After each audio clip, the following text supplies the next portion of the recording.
Well, we're now getting reports of an Israeli airstrike that's hit a car on a highway just outside the Lebanese capital, Beirut. The Israeli military says it was targeting a saboteur who was involved in arms smuggling and advancing terrorist plots. We'll have the Israeli reaction shortly. Hamdah Salhut is standing by in Amman for us. But first, let's speak to Zay. She's at the scene of the attack, as we were saying, just outside of Beirut. Zeina, talk us through the significance of this strike. Do we actually know who they were targeting? Well, we are at the scene of that strike. If you can see behind me, that is the vehicle that was targeted. We are at the southern entrance of the Lebanese capital, Beirut, along a main highway.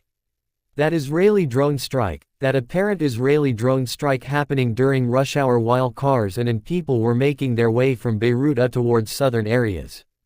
The Israeli army is saying that they targeted someone who was involved in arms smuggling and someone who was affiliated with Iran's Al-Quds force.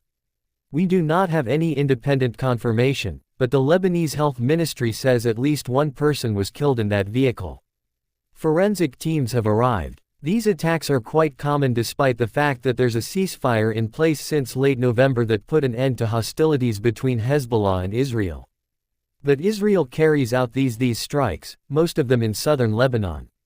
But you have those occasional strikes in and around Beirut, which really shows you that there is no front line.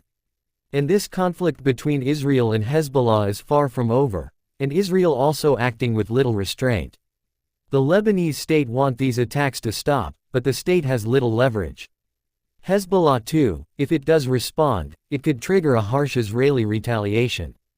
So the Lebanese state is relying on diplomacy and relying on the help if you like, according to the foreign minister of the United States, because the United States is, they believe the Lebanese state believes, is the only power that can force Israel to stop these attacks.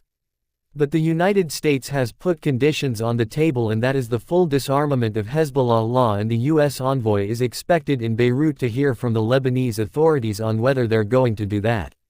So really, Lebanon is at a crossroads.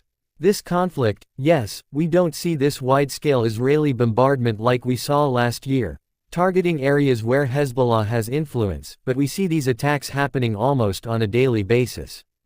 Zeina, who's at the scene of that very recent attack for us just outside Beirut.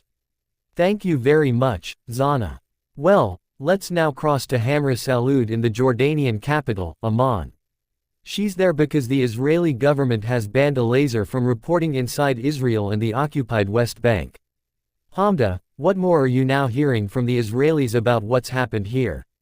The Israeli military releasing a statement confirming the strike on a vehicle just outside of the Lebanese capital, Beirut, saying that this was an individual who was smuggling weapons on behalf of the Quds force as part of the Islamic Revolutionary Guard Corps. Of course, the military is making these claims but not providing any evidence of it. The military has frequently conducted attacks in Lebanon since there was a ceasefire with Hezbollah. In fact, the most latest of those attacks was just under a week ago on Saturday.